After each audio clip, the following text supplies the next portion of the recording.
Assalamualaikum warahmatullahi wabarakatuh. Selamat datang di channel Terserah Gue yang akan membahas apa saja ya terserah gue. Berita tentang nasab itu sudah ramai dibicarakan sejak beberapa bulan terakhir dan alhamdulillah kini sudah menemui titik terangnya. Mulai dari tersingkapnya tesis andalan Kiai Haji Maduddin yang ternyata itu hasil comotan dari Google. Mana yang dia suka diambil, mana yang dia tidak suka maka ditinggalkan. Lalu kemudian kelompok-kelompok mereka yang tidak suka dengan para Ba'alawi ini menggaungkan, mengkampanyekan, mempromosikan masalah DNA.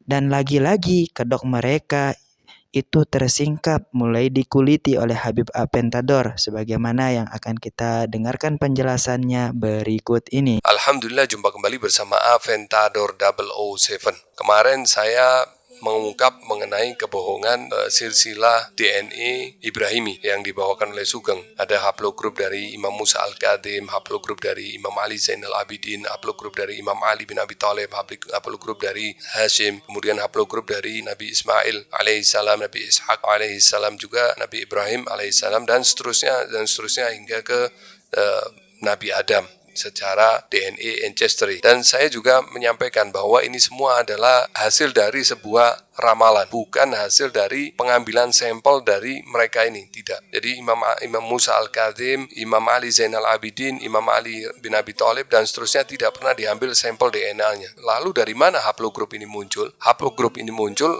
adalah hasil dari analisa dari beberapa sampel yang diklaim sebagai representatif keturunan Imam Musa Al-Kadhim, kemudian dirumuskan, dijadikan patokan bahwa itulah haplogrup dari Imam Musa Al-Kadhim. Seperti itu. Ini ternyata telah terbukti silsilah ini adalah silsilah yang keliru, secara DNA keliru. Ketika ditemukan sampel pembandingnya, barulah mereka sadar bahwa ramalannya keliru. Selama sampel pembandingnya tidak ditemukan, mereka tidak akan pernah sadar bahwa ramalannya keliru. Jadi kalau kita mengambil ramalan-ramalan ini sebagai sebuah fakta yang harus kita ikuti, menjadi dasar bahwa semua dzurriyyah Imam Musa Al-Kadhim harus berhaplogrup seperti ini, ya kita akan ribut sendiri. Nanti setelah beberapa tahun, ketika ditemukan fosil, diselidiki ternyata bukan pada jalur leluhur Imam Musa Al-Kadhim, barulah kita sadar bahwa kita ribut-ribut selama ini ternyata sia-sia, ya kan? Nah, ini salah satu contoh. Ketika ditemukan fosil dari anak suku Kan'an yang ternyata haplogrupnya adalah JFGC 46728 dan JFGC 46728 ada di jalur leluhur dari Nabi Ibrahim. Dan ini satu hal yang tidak mungkin.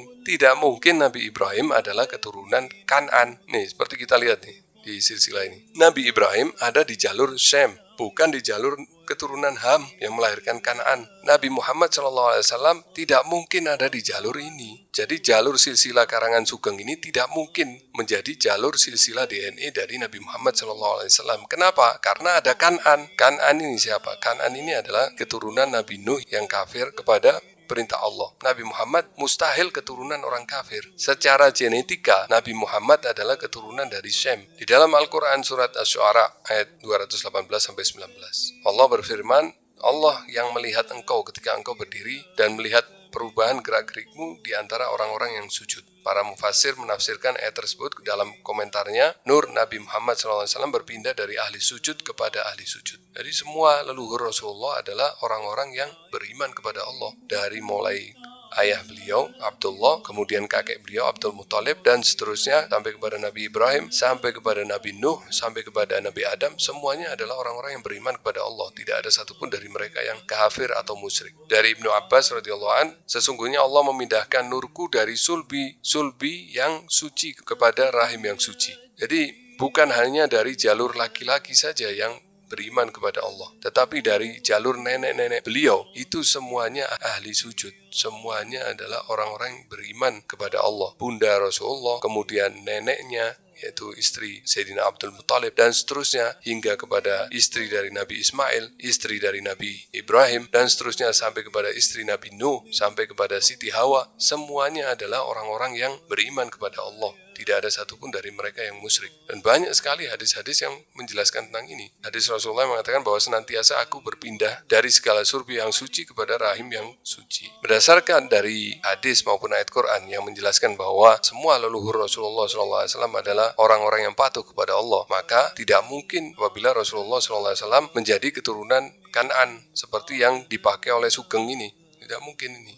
Berarti ini semua gugur karena ini semua tidak diambil dari sampel mereka sendiri. Satu, sehingga tidak ada kepastian bahwa haplogrup mereka adalah seperti ini. Tidak ada bukti. Yang kedua, setelah ditemukan fosil ini, makin terbukti bahwa klaim silsilah ini adalah palsu. Setelah ditemukan fosil dari anak Kan'an ini, dan ternyata haplogrupnya adalah JFGC 46728, barulah disadari bahwa mereka telah melakukan kekeliruan fatal yang telah mengakibatkan polemik di kalangan umat Islam. Dan lucunya lagi, orang-orang Yahudi tidak pernah meyakini bahwa haplogrup dari Nabi Ishak adalah ini. Hanya sekelompok kecil dari orang-orang ya semacam Sugeng ini, dari kelompok Muslim. Tapi kalangan orang-orang Yahudi, tidak pernah mereka membuat suatu konsensus bahwa haplogrup dari 12 pembesar Yahudi itu harus tertentu. Nggak ada.